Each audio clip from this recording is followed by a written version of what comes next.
So, real quickly, I want to share with you.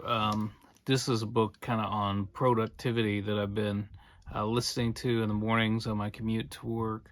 And you kind of wonder, biblical studies and reviews, what does this have to do with productivity? But I think what you find is that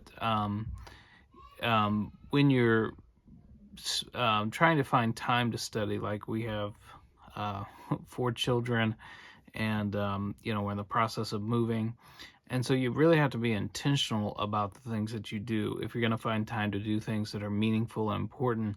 I'm always looking for books that will kind of help me along that lines. And so there's this book out there. It's called Your Future Self Will Thank You, something like that. If I have time, I'll try to display the image of it on the screen, and maybe leave a link down below. But I wanted to share, I'm about halfway through the book, and I'm enjoying the book. It was sort of, to me, it was sort of a slow start. And sometimes what you find in productivity books with kind of a Christian, a Christian slant to them. I didn't realize this even was a written by a Christian man. But sometimes you find a lot of ideas that are recycled from other books, and sometimes not presented as well as the secular edition. But one thought that I got out of this book, which made the whole book really worth it, and the one idea, okay, so this idea I was familiar with is the idea that willpower is not an inexhaustible resource. Just like your physical strength, if you do a lot of heavy lifting and things like that, your physical strength will kind of wear out. And if you lift 100-pound dumbbell, a bunch of times, by the end of the day, you're going to be tired. Well, your willpower kind of wears out just like your muscles do in your body. So you don't have an inexhaustible supply of willpower. In fact, when you get tired or sleepy, your willpower can sort of wane. But the one thought of this that I got out of this book, and maybe it was in some of these other books I've read, but I didn't remember it, was this idea that you're always thinking, when you're making plans for your future self. So like I'm making plans in the morning deliberately to get up early, 5 a.m. But I just assume that, when I wake up, I'm going to have the willpower, the drive to do that. And what he pointed out in this book is that a lot of times our willpower, we overestimate our willpower. We overestimate what we're going to have the will and strength to do.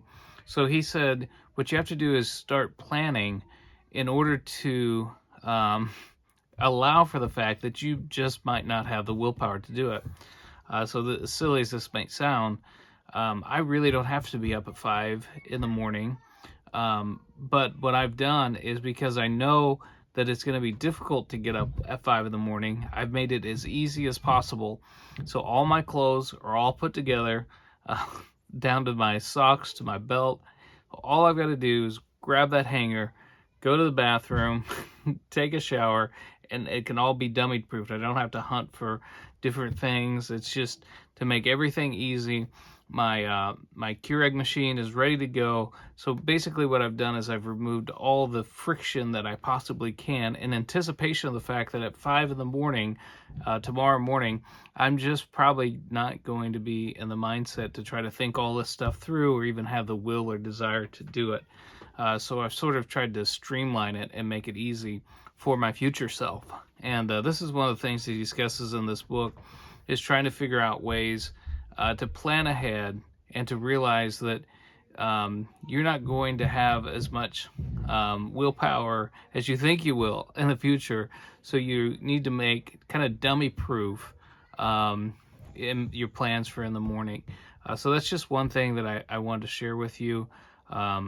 I think the book's well worth your time, especially if you haven't learned about a lot of these different things. He goes into a lot of research that's available in regards to self-discipline, and some of it's kind of stuff that I've read in other books. But if you haven't been exposed to it, it's well worth it. And I apologize for all the noise in the background here. Um, so so it got so loud there, I had to actually turn that off and check on what was going on upstairs. But anyway, so the whole point of this is, if you're busy and your Bible studies are important to you and you're trying to find time for Bible study, um, research and study and getting into the scriptures, whether you're learning biblical Greek or learning Hebrew or just studying the Bible outright, it requires discipline.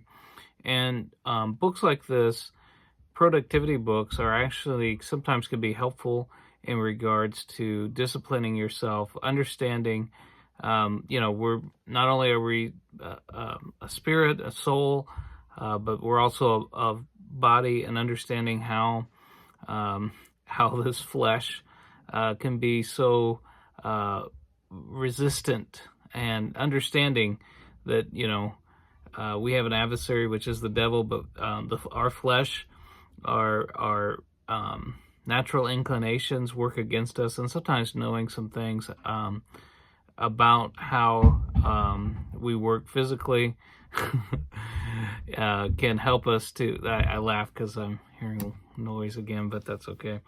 But anyways, just knowing some of those things, learning about some of those things can also help us enhance our Bible study. So I commend this book to you if you're interested in finding a book that might help you some with your productivity and self-discipline. Just want to share that with you.